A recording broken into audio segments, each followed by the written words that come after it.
Karakasa Creations presents Monchan's Hiragana practice book. Today's mini explainer. ちょうおん Japanese long vowels using I and U. Did you know that in Japanese, some vowel combinations change the way they're pronounced? Let's look at two of the most common and a bit special ones. A plus I are pronounced E. O plus U are pronounced O.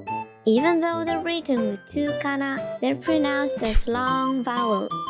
In Japanese, this is called ちょうおん or vowel lengthening in English.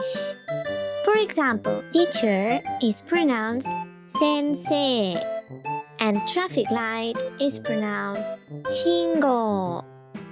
Now, just so you know, these aren't the only long vowels in Japanese. There are also regular long vowels like a plus a, e plus e, and so on. And that's why we get pairs like おばあさん、おばあさん. Just one extra sound can change the meaning completely.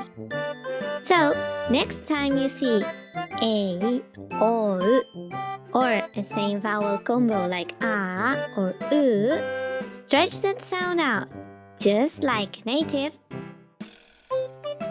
Do you want to ace Hiragana?